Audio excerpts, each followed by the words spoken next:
Olá a todas, todos, todes que nos assistem hoje. Meu nome é Andréia Lazevicius, eu sou pesquisadora do Centro de Ensino e Pesquisa em Inovação, da FGV Direito SP, e comigo está a Isabela Lima, estagiária aqui do centro, para realizar essa entrevista. Hoje é com enorme prazer que a gente recebe a Laís para participar de mais uma da nossa série de conversas com especialistas em direito autoral, mas não somente, né? Voltada a aprofundar temas sensíveis que a gente tem discutido nesses últimos anos. Tem também outros vídeos aqui no canal do CEP, que vocês podem conferir. Mas dessa vez, as entrevistas, elas têm um elemento adicional, que é o de fazerem parte do projeto de divulgação do livro, que a gente está organizando, e que busca explorar alguns dos principais temas e polêmicas quando a gente tem esse encontro do direito autoral com a internet. Então, a obra, ela se chama Direito Autoral e Internet, Diagnósticos e Perspectivas do Debate Brasileiro. E, como a gente já falou aqui, ela conta com o prefácio da ministra Nancy Andrighi e também de nomes já consolidados na área e novos pesquisadores e pesquisadoras reunidos para debater esse quadro atual dessa intersecção um tanto complexa, mas muito interessante entre direitos autorais e internet. A ideia, então, agora é a gente escutar os autores e autoras dos artigos e ensaios para dialogar com os textos, com os campos de pesquisa, com elementos que acabaram não entrando no ensaio, e nesse sentido, né, pensando tanto de coisa que sempre surge para a gente conversar, não tenho dúvidas que vão ter muitas coisas que a gente vai poder debater aqui para além dos textos. Então, para isso hoje a gente recebe a Laís Pasquale Kurtz, autora de um artigo incrível, escrito em coautoria com a Luísa Couto Chaves Brandão, e que tem como título Regulação do Direito Autoral e as Plataformas, Transparência e Mecanismos de Moderação de Conteúdo. Então, Laís, te cumprimentar, dizer que a gente está muito feliz em te receber e começar abrindo o espaço e pedindo para você se apresentar, por favor. Bom, queria agradecer pelo convite, é uma alegria estar aqui contigo, André, e com a Isabela, para falar sobre esse artigo que, bom, vou começar me apresentando, eu sou coordenadora de pesquisa e pesquisadora no Instituto de Referência em Internet e Sociedade. Eu também sou bacharel em Direito pela Universidade Federal de Santa Maria, mestra pela Universidade Federal de Santa Catarina, e eu sou doutoranda em Direito na Federal de Minas Gerais. E esse artigo eu escrevi junto com a Luísa Brandão, enquanto ela ainda era integrante do IRIS, junto comigo. Ela é fundadora e diretora, e foi diretora do Instituto de Referência em Internet e Sociedade, e ela é bacharel e mestre em Direito, também pela UFMG. E a gente concebeu essa pesquisa dentro de um contexto temático do IRIS, de um projeto de moderação de conteúdo, que já vem sendo renovado há algum tempo, que são pesquisas que a gente realiza envolvendo transparência e moderação de conteúdo, e nesse estudo em específico a gente se volta mais para a questão do direito autoral, que inclusive é um tema que é tratado separadamente em relação às políticas de moderação das plataformas.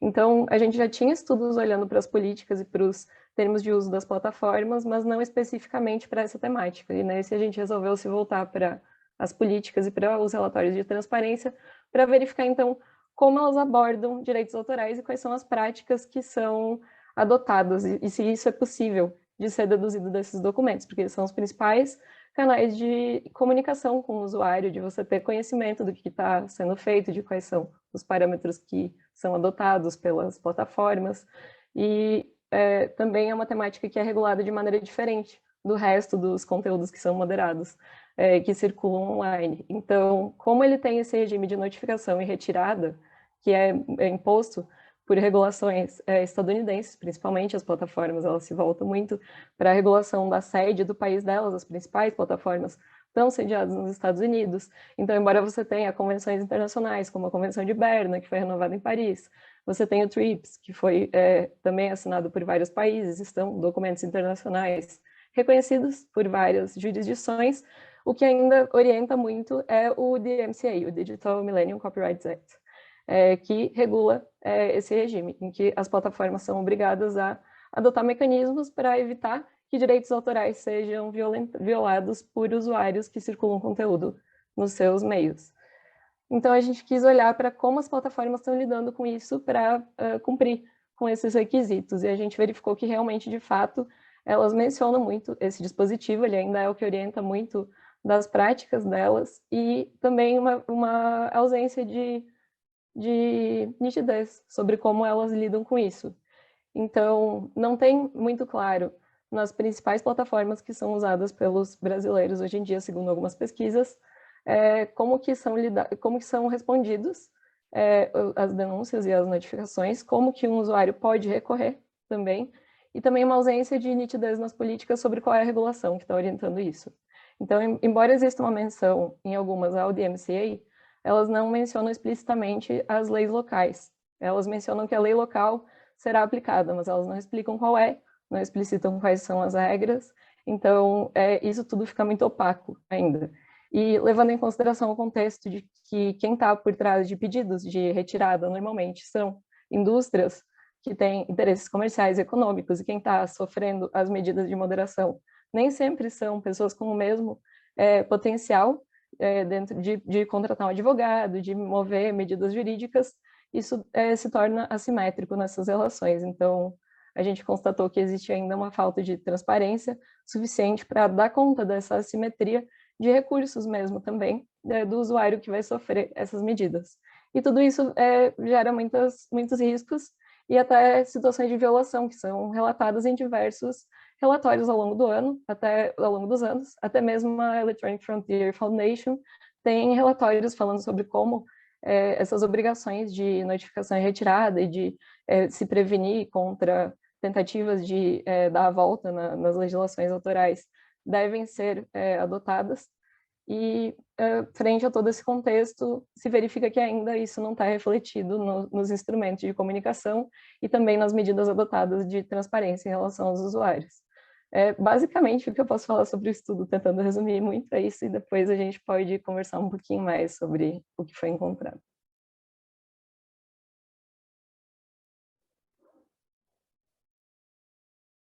Eu vou só, então, antes da Isa fazer as perguntas, só reforçar o trabalho incrível que o IRIS tem, para além do direito autoral, né, em temas envolvendo direito, tecnologia e sociedade, e a importância e a alegria que a gente tem de estar construindo essa parceria e poder ver um pouquinho, né, desse trabalho maior aí materializado nesse artigo.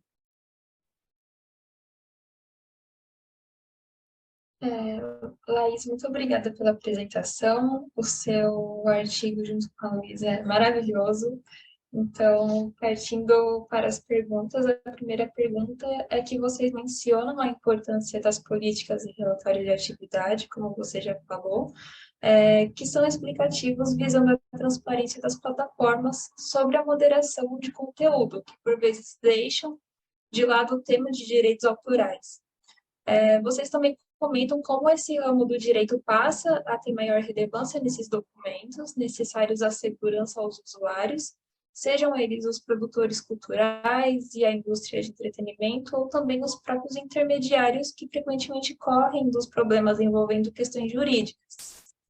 Ainda assim, o conteúdo explicativo não é similar entre esses intermediários. Alguns mencionam com mais frequência o fair use, outros focam mais nas limitações e exceções a direitos autorais de outra forma. Então, assim eu pergunto, seria correto pensar numa possível interoperabilidade entre essas plataformas para que façam termos mais homogêneos quanto aos pontos focais dessa moderação? E quais critérios não podem faltar na moderação de conteúdo para que não ultrapassem a liberdade de expressão e os usuários se sintam mais seguros em depositar seus materiais nessas plataformas? Bom, falar de homogeneidade em relação às plataformas é sempre um ponto bem sensível, porque as plataformas elas têm diferentes objetivos e finalidades e diferentes tamanhos também. Isso vem sendo muito pautado ultimamente com as propostas de regulação de plataformas, em que ainda é complicado estabelecer pontos de corte de que tipo de plataforma deve obedecer a certo nível de granularidade regulatória. Por exemplo, se eu coloco uma medida que todas elas têm que ter uma pessoa física, humana, disponível para responder demandas, que plataformas que podem vir a não conseguir cumprir com essa medida e isso economicamente ser uma barreira de entrada nesse tipo de serviço. Então, esse é um ponto a ser considerado quando se propõe uma higienização de qualquer tipo de medida regulatória em relação a plataformas. Pensando nisso, algumas medidas que existem já em relação à moderação de conteúdo são instrumentos de princípios e recomendações, em que você tem não especificamente como ou o que ou qual é a terminologia que deve constar numa política de moderação de conteúdo, uma política de comunidade, mas requisitos que elas têm que atender. Então, existe uma preocupação grande com transparência nesse sentido, existe uma preocupação grande com o devido processo em relação ao usuário, que são dois pontos que são muito críticos e ainda muito deficitários quando a gente olha para a realidade, até por uma questão de dificuldade de fiscalizar isso, de ter uma fiscalização que tenha compatibilidade com o tamanho dessas atividades que são feitas. E também uma outra proposta seria de, por exemplo, você ter certificações para as plataformas. Isso seria um incentivo mais mercadológico, industrial, para que elas cumprissem com esses requisitos para poder, por exemplo, ter um certo status. Ou outra medida possível ainda seria ter medidas regulatórias estabelecendo alguém ou algum ente fiscalizatório, só que todas essas medidas têm seus prós e contras que precisam ser considerados. E um ponto muito importante é pensar que existem assimetrias entre as próprias plataformas mesmo, e nesse ponto é muito importante quando se pensa em homogeneização como uma solução global para todos os problemas de violação a direitos dos usuários. Então tem que ter uma atenção às diferenças de finalidade, às diferenças de modelo econômico das plataformas, e para pensar nos direitos dos usuários, né, que vão usar todas essas plataformas, um ponto muito importante é o devido processo, é ter mecanismos de fiscalização, é ter esses mecanismos que não sejam só de fiscalização da parte dos usuários, da sociedade civil, mas também da própria indústria, de ter pressão sobre a indústria para que ela se mobilize e fiscalize as próprias atividades também, porque esse é um ponto muito considerado dentro dessa área, e ter medidas de transparência que permitam também aos pesquisadores e à comunidade acadêmica sugerir melhorias nos mecanismos de moderação de conteúdo em geral e especificamente nesses direitos autorais, considerando que ele é o que mais tem uma resposta imediata, uma necessidade de resposta imediata devido à regulação e à pressão do interesse econômico de proteger esse tipo de conteúdo e de ter uma resposta mais rápida, porque se usa muito o mecanismo automatizado nesse sentido. Então, direitos autorais é uma das áreas que mais está automatizada hoje em dia e que mais está sendo regida por algoritmos dentro das plataformas, principalmente de vídeo. Acredito que áudio também em alguma medida, mas vídeo é uma das mídias que mais tem mecanismos automatizados e tem muito pouca transparência sobre como eles operam. Inclusive, um dos nossos dados foi que pouquíssimo se faz menção a esse tema nas políticas de direitos autorais, de que é usado o mecanismo automatizado, quando é conhecido que esse é um mecanismo que é necessário para se fiscalizar direitos autorais hoje em dia na internet. Então, isso deveria estar mais transparente, isso deveria estar à disposição da comunidade acadêmica, deveria ter um diálogo entre estudos sociais e estudos mais voltados à informática para fazer com que fosse coerente a atuação dessas plataformas nesse sentido e atender às demandas sociais conforme elas vão se apresentando, porque existe ainda essa lacuna, esse abismo entre o que está sendo feito pelas plataformas para atender medidas de proteção a direitos autorais e o que está sendo feito em relação a atender às demandas sociais dos usuários que estão sofrendo as consequências dessas medidas.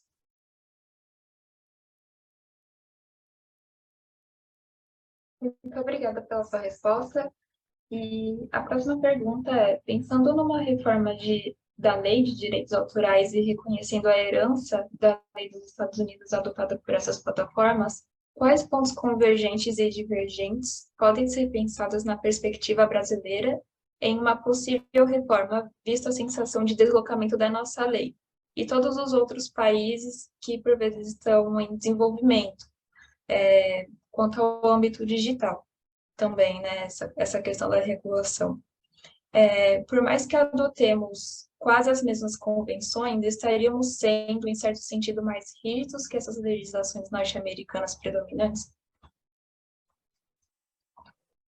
Em relação às plataformas, a maior menção e o que a gente encontra em relação aos documentos que a gente analisou nas políticas e nos relatórios é ao DMCA, a regulação americana dos Estados Unidos em relação a direitos autorais. Nós não chegamos a encontrar uma menção explícita à legislação brasileira, o que torna muito difícil de avaliar o quanto que ela está sendo, o quanto que ela está governando esse tipo de situação também. O que leva a pensar que ela ainda é considerada de maneira colateral. Muito provavelmente a regulação dos Estados Unidos ainda é a que governa a maior parte das políticas de direitos autorais online, principalmente nessas grandes plataformas que estão sediadas lá, ou que tem grande parte dos seus negócios com parceiros comerciais que estão sediados lá. Nesse sentido, é preciso pensar e analisar o quanto que é possível harmonizar esse sistema internacional e fazer com que ele atenda aos direitos fundamentais de uma maneira mais coerente. Porque hoje em dia o que a gente tem é uma influência muito grande de uma regulação de um país específico sobre o que está acontecendo com os usuários de outros países e principalmente dos países que estão utilizando mais a internet. O caso do brasileiro é bem nítido nesse sentido. Assim, nós temos uma grande influência da legislação americana sobre a forma como a gente vê direitos autorais sendo tratados nas plataformas que nós usamos. Então, acredito que a legislação brasileira ela esteja precisando dialogar com esse cenário de uma maneira que talvez tenha que ter uma cooperação maior entre os países, mais criação de consensos, mais fiscalização maior para que se atinja os objetivos de garantir os direitos fundamentais e evitar que uma regulação se imponha sobre os demais, que não é o desejado nesse cenário. Acho que é um desafio muito grande, né? Pensar em reformar uma lei considerando só o contexto local já seria difícil o suficiente, né? Agora, considerando um contexto de embate e de conflito internacional, eu acho que a gente vai ter muito o que conversar ainda. Sim, eu acho que esse cenário de direitos autorais ele sempre foi muito internacionalizado, porque as obras, a partir do momento que elas começaram a circular, mesmo antes da internet, já existia esse interesse internacional e sempre teve uma influência muito grande do lado da proteção dos direitos autorais. Eu acredito que a internet ela mobiliza muito esse lado da livre expressão em oposição a isso e outros direitos fundamentais que correm riscos por causa dessas medidas. Então, é todo um diálogo que precisa ainda ser muito reiterado e tem que ser repensado esse modelo, eu acredito, assim. Acredito que o modelo atual, ele seja muito... até uma imposição mesmo de normas que vão muito além da jurisdição na qual elas foram elaboradas e concebidas e existe uma influência jurídica sobre os demais, né?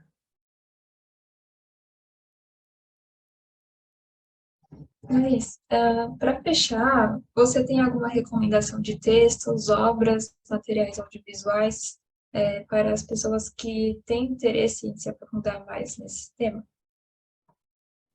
Bom, eu vou recomendar, para fugir um pouco das referências que já estão lá no artigo e que o pessoal pode acompanhar quando for lançada a obra, que eu recomendo muito as referências que a gente utilizou, tem textos de pesquisadores brasileiros, estrangeiros, algumas referências na área. Eu vou recomendar 2 sites que eu acho muito úteis para quem está querendo se interar sobre o tema, estudar e pesquisar. Como pesquisadora, eu gosto muito de recomendar material de pesquisa. Então, deixa eu só pegar aqui para não me esquecer os nomes corretos. Tem uma base que é a base Lumen, lumendatabase.org, onde são registrados vários casos de retirada de conteúdo, inclusive com base no DMCA. E ela é muito interessante como base de consulta para tomar conhecimento desses casos que são divulgados. E tem um outro repositório, que ele é o da Global Freedom of Expression, que é um portal mantido por um grupo da Columbia University. É o Global Freedom of Expression, .columbia.edu, onde ele tem um repositório de diversos casos de violação de livre expressão e discussão sobre temas correlatos à internet, comunicações, e é muito interessante, assim. Então ficam essas minhas 2 recomendações. Nossa, achei maravilhosas as recomendações. Acho que é um caminho meio sem volta, né? Você começa a ver os casos e aí, quando você vê, você está imerso nesses sites. Então, agradecer as recomendações e as respostas. Acho que a gente passou por alguns dos pontos que, apesar, né? Você fala assim, a gente, em pouco tempo, consegue abrir tantas frentes de pontos e de debates para serem ainda pensados e resolvidos. Acho que longe de resolvidos, né? Mas pelo menos um pouco melhor trabalhados. Então, para finalizar nossa entrevista, eu queria te agradecer mais uma vez, Laís, e também a Luísa, por terem feito esse artigo, terem participado desse projeto, estarem aqui conversando com a gente. Também vou lembrar que vários dos textos, eles dialogam, então os pontos que a gente conversou aqui, eles também estão em outras entrevistas, também vão estar em outros dos textos presentes no livro. Então, por isso, acompanhem o projeto, não deixem de conferir a página do CEP para outros conteúdos e acompanhar também o lançamento do livro. Agradecer todo mundo que assistiu a gente e até uma próxima.